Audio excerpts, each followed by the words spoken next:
ಸರ್ವಕಲಾ trust Shankarpura Udupi ಇದರ ಸಹಯೋಗದೊಂದಿಗೆ ನಡೆಯುವ ಸಪ್ತಸ್ವರ ರಾಷ್ಟ್ರಮಟ್ಟದ ಕರೋಕೆ ಗಾಯನ ಸೀಸನ್ 2 ಈ ಕಾರ್ಯಕ್ರಮದಲ್ಲಿರುವ ಎಲ್ಲ ಧರ್ಮಗುರುಗಳೇ ಹಾಗೂ ಎಲ್ಲ ಆಹ್ವಾನಿತ ಮುಖ್ಯ ಅತಿಥಿಗಳೇ ಹಾಗೂ ವೇದಿಕೆ ಮುಂಭಾಗದಲ್ಲಿರುವ ಎಲ್ಲ ಆಹ್ವಾನಿತರೇ, ಈ ಕರೋಕೆ ಗಾಯನದ ಬಗ್ಗೆ ನಾನು ಕೇಳಿದ್ದೇನೆ. ನಾನು ಸಾಂಗ್ಗಳನ್ನು ಕೇಳ್ತಾ ಇರ್ತೇನೆ, ಆದರೆ ಅದರ ಬಗ್ಗೆ ಮಾತಾಡುವ ಇದು ನನಗಿಲ್ಲ. ಯಾಕೆಂದರೆ ನನ್ನ ವಾಯ್ಸ್ ಸರಿ ಇಲ್ಲ. ಯಾಕೆ ಉತ್ತಮವಾಗಿ ಸಿಂಗರ್ ಏನು ನಾನಲ್ಲ.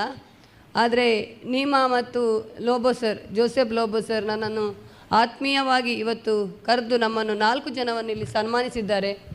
ಅವರಿಗೆ ತಿಳಿದಿರಬೇಕು, ಇವತ್ತು 15ನೇ ತಾರೀಕು ನಾನು ಅಧ್ಯಕ್ಷಳಾದ ಇವತ್ತು 12 ಗಂಟೆ ರಾತ್ರಿಗೆ ನನ್ನ ಅಧಿಕಾರಾವಧಿ ಮುಗೀತದೆ. ನಾಳೆಯಿಂದ ಆಡಳಿತಾಧಿಕಾರಿ ನಮ್ಮ ಪಂಚಾಯತ್ನಲ್ಲಿ ಬರ್ತಾರೆ. ಆದರೆ ಇದು ನಿಂತ ನೀರಲ್ಲ, ನಿರಂತರವಾಗಿ ಹರಿಯುವ ನೀರು ಅಂತ ಹೇಳಲಿಕ್ಕೆ ಇಷ್ಟಪಡ್ತೇನೆ. ಯಾಕೆಂದರೆ ಸಮಾಜ ಸೇವೆ ಅಂತ ಆಯ್ಕೆ ಮಾಡಿಕೊಂಡದ್ದು ನನ್ನ ಇಷ್ಟಾರ್ಥವಾಗಿ, ಯಾಕೆಂದರೆ ಸ್ವಾರ್ಥದಿಂದ ಅಲ್ಲ, ನನಗೊಂದು ಸೇವೆ ಮಾಡಬೇಕು ಜನರದ್ದು ಅಂತ ಆಶೆಯಿಂದ. ಖಂಡಿತವಾಗಿಯೂ ಇವತ್ತು ಅಧಿಕಾರಾವಧಿ ಮುಗಿಯಿತು ಅಂತ ನಾನು ಸುಮ್ಮನೆ ಕೂತ್ಕೊಳ್ಳೋಲ್ಲ. ನನ್ನ ಜೀವ ಇರುವವರೆಗೆ ನಾನು ಸಮಾಜ ಸೇವೆಯಲ್ಲಿ ಖಂಡಿತವಾಗಿಯೂ ನನ್ನನ್ನು ನಾನು ತೊಡಗಿಸಿಕೊಳ್ತೇನೆ. ನಿಮ್ಮ ಈ ಅರ್ಥಪೂರ್ಣ ಸನ್ಮಾನ ಕಾರ್ಯಕ್ರಮಕ್ಕೆ ಖಂಡಿತವಾಗಿಯೂ ಇನ್ನಷ್ಟು ಅರ್ಥವನ್ನು ನಾನು ಕೊಡ್ತೇನೆ ಸರ್ ಅಂತ ಹೇಳುತ್ತಾ, ಇವತ್ತು ಈ ಕಾರ್ಯಕ್ರಮ ನಮ್ಮ ರೋಟರಿ ಶಂಕರ್ಪುರದಲ್ಲಿ ನಡೆಯುತ್ತಿದ್ದು ನನಗೆ ತುಂಬ ಹೆಮ್ಮೆ ಆಗ್ತದೆ. ಯಾಕೆಂದರೆ ಇದು ನಮ್ಮ ಕ್ಲಬ್ ಅಂತ ಹೇಳಲಿಕ್ಕೆ ನಾನು ತುಂಬ ಇಷ್ಟಪಡ್ತೇನೆ. ಇಲ್ಲಿ ನಡೆಯುವ ಗಾಯನ ಸೀಸನ್ 2 ಸ್ಪರ್ಧೆಯು ಅತ್ಯುತ್ತಮವಾಗಿ ನಡೆಯಲಿ, ಅತ್ಯುತ್ತಮ ಗಾಯಕರು ಇದರಿಂದ ಹೊರಹೊಮ್ಮಿ ರಾಷ್ಟ್ರಮಟ್ಟದಲ್ಲಿ ಕೀರ್ತಿ ಪತಾಕೆಯನ್ನು ಹರಡಲಿ ಅಂತ ಹೇಳುತ್ತಾ, ನನಗೆ ಈ ಅವಕಾಶವನ್ನು ಮಾಡಿಕೊಟ್ಟ ನನ್ನ ಆತ್ಮೀಯ ಗೆಳತಿಯಾದ ನೀಮಾ ಲೋಬೋ ಇವರಿಗೆ ಮತ್ತು ಜೋಸೆಫ್ ಲೋಬೋ ಇವರಿಗೆ ತುಂಬುವುದೇ ಧನ್ಯವಾದವನ್ನು ಹೇಳುತ್ತಾ, ನಿಮ್ಮ ಈ ಸನ್ಮಾನ ವ್ಯರ್ಥ ಆಗದ ರೀತಿಯಲ್ಲಿ ನಾನು ಇನ್ನು ಮುಂದೆ ಕಾರ್ಯಕ್ರಮವನ್ನು ಮಾಡ್ತೇನೆ ಅಂತ ಹೇಳುತ್ತೇನೆ. ನಾನು 2 ಮಾತನ್ನು ಮುಗಿತೇನೆ. Thank you. ಸಮಾಜ ಸೇವೆಗೆ ಪ್ರಸಿದ್ಧವಾಗಿರುವ ರೋಟರಿಯ ಈ ಪುಣ್ಯ ಭವನದಲ್ಲಿ, ನಾನು ಯಾಕೆ ಪುಣ್ಯ ಭವನ ಹೇಳ್ತೇನೆ ಅಂದರೆ, ಈ ಭವನದಲ್ಲಿ ಪ್ರತಿ ತಿಂಗಳು ಬಡವರಿಗೆ ಉಚಿತ ಕಾರ್ಯಕ್ರಮಗಳು ನಡೆಯುತ್ತವೆ. ಸರಿಸುಮಾರು 270 ಕಾರ್ಯಕ್ರಮಗಳು ನಿರಂತರವಾಗಿ ನಡೆದಂಥ ಈ ಪುಣ್ಯ ಸ್ಥಳದಲ್ಲಿ ಅಂಥದ್ದೇ ಪುಣ್ಯ ಕೆಲಸ ಸಮಾಜಕ್ಕೆ ಮಾಡಲು ಇವತ್ತು ಸರ್ವಕಲಾ ಟ್ರಸ್ಟ್ ಎಂಬ ಹೆಸರಿನಲ್ಲಿ ನಾವು ಒಗ್ಗೂಡಿದ್ದೇವೆ. ಒಂದು ಗಿಡವನ್ನು ನೆಟ್ಟಿದ್ದೇವೆ. ಅದು ಗಿಡ ಮರವಾಗಬೇಕಾದ್ರೆ ಹಲವಾರು ವರ್ಷಗಳು ಕಾಯಬೇಕು, ಅದಕ್ಕೆ ಎಲ್ಲ ಪೋಷಕಾಂಶಗಳನ್ನು ನೀಡಬೇಕು. ಆ ಗಿಡದ ಮರವಾಗಿ ಬೆಳೆಯುವಾಗ ಅದರ ಫಲ ಸಿಗುವುದು ಬೇರೆಯವರಿಗೆ. ಇವತ್ತು ನಾವು ಈ ಭೂಮಿಯಲ್ಲಿ ಅಥವಾ ನಮ್ಮ ಮನೆಯಲ್ಲಿ ನಾವು ಫಲವನ್ನು ಉಣ್ಣುವುದು ನಮ್ಮ ಪೋಷಕರು ಹಾಗೂ ನಮ್ಮ ಹಿರಿಯರು ಕಷ್ಟಪಟ್ಟು ಮುಂದಿನ ಭವಿಷ್ಯ ಕಂಡು ಅವರು ಏನು ನೆಟ್ಟಿದ್ದಾರೋ ಅಥವಾ ಪೋಷಿಸಿದಾರೋ ಅದರ ಫಲವನ್ನು ನಾವು ಉಣ್ತಿದ್ದೆ. ಅದು ಕಾರಣ ನಮಗೆಲ್ಲರಿಗೂ ಸಮಾಜಕ್ಕೆ ಅದರ ದುಪ್ಪಟ್ಟು ಒಳಿತನ್ನು ಮಾಡುವ ಕರ್ತವ್ಯವಿದೆ.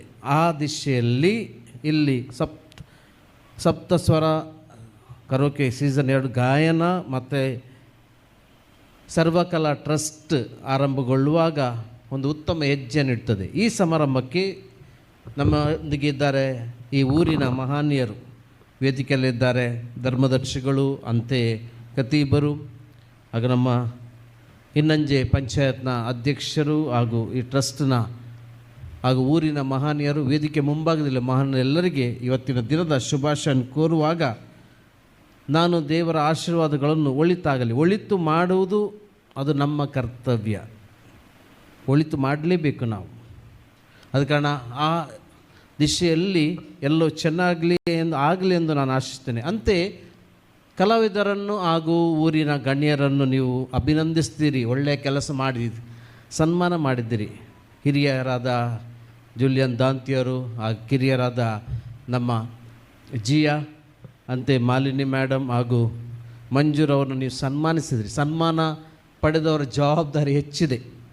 ಸನ್ಮಾನ ಪಡೆಯೋದು ಸುಲಭ, ಸನ್ಮಾನ ಪಡೆದ ಮೇಲೆ ನಾವು ಕೊಡಲಿಕ್ಕಿದೆ. ಆದ ಕಾರಣ ಅವರು ಆ ಜವಾಬ್ದಾರಿಯಲ್ಲಿ ಯಶಸ್ಸನ್ನು ಪಡೆಯಲು ನಾನು ದೇವರ ಆಶೀರ್ವಾದವನ್ನು ಕೋರುತ್ತೇನೆ.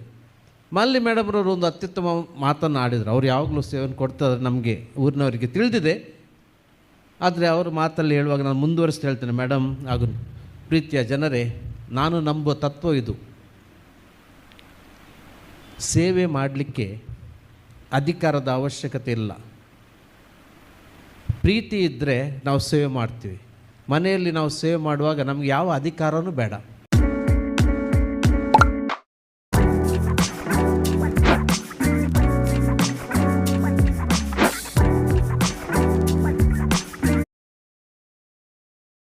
ಅದು ನನ್ನ ಮನೆ, ನಮ್ಮವರು ಅಂತ ಹೇಳುವಾಗ ನಾವು ಕೈ ಕೊಡ್ತೇವೆ, ಕೈ ಜೋಡಿಸಿ ಕೆಲಸ ಮಾಡ್ತೇವೆ. ಯಾಕಂದರೆ ಪ್ರೀತಿ ಇದೆ. ಅಧಿಕಾರ ಕೆಲವೊಮ್ಮೆ ಬಂದಾಗ ಏನಾಗ್ತದೆ, ಎಲ್ಲರೂ ನನ್ನ ಕೈ ಕೇಳಬೇಕು, ನಾನು ಕೇಳಬೇಕು, ನಾನು ಹೇಳ್ದಾಗೆ ಮಾಡಬೇಕು. ಅದು ಈ ಥರನ ಕಂಟ್ರೋಲ್ ಮಾಡಲಿಕ್ಕೆ ಅಂತ ಹೇಳ್ತೀವಿ. ಈ ಥರ ನಾವು ಏನು ಮಾಡಲಿಕ್ಕೆ ಒಂದು ರೀತಿಯಲ್ಲಿ ನಮ್ಮ ಕೈ ಮುಷ್ಟಿ ಒಳಗಿಡಲಿಕ್ಕೆ. ಆದರೆ ಮಾಲಿನಿ ಮೇಡಮ್ ಈ ಊರಿನ ಜನರು, ನಾನು ಶಂಕರ್ಪುರದವ್ರು ನೋಡಿದವರು, ಅವ್ರು ಕಷ್ಟಪಟ್ಟು ದುಡಿಯುವವರು, ಎಲ್ಲರೂ ಒಗ್ಗೂಡಿ ಬಾಳುವವರು. ಯಾಕಂದರೆ ಪ್ರೀತಿಯಿಂದ ಕೆಲಸ ಮಾಡ್ತಾರೆ.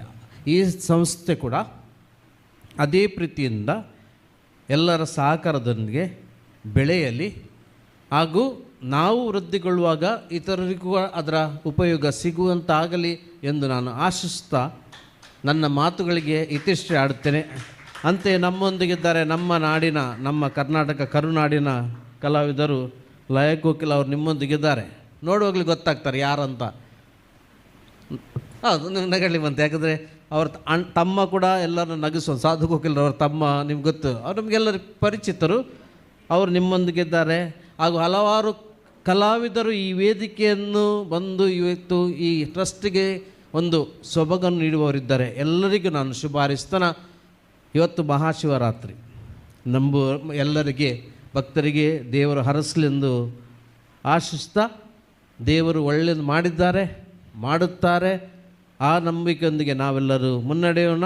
ನಮಗೊಂದು ಅವಕಾಶ ಈ ಭೂಮಿಯಲ್ಲಿ ಸಿಕ್ಕಿದೆ, ಅದನ್ನು ನಾವು ಇತರ ಪ್ರೀತಿಯೊಂದಿಗೆ ಬದುಕೋಣ ಎಂದು ಆಶಿಸ್ತಾ, ಶುಭ ಹಾರೈಸ್ತಾ ಎಲ್ಲರಿಗೂ ಧನ್ಯವಾದ ಕೊರುತ್ತಾ ನನ್ನ ಮಾತುಗಳನ್ನು ಕೊನೆಗೊಳಿಸ್ತೀನಿ. ಧನ್ಯವಾದಗಳು.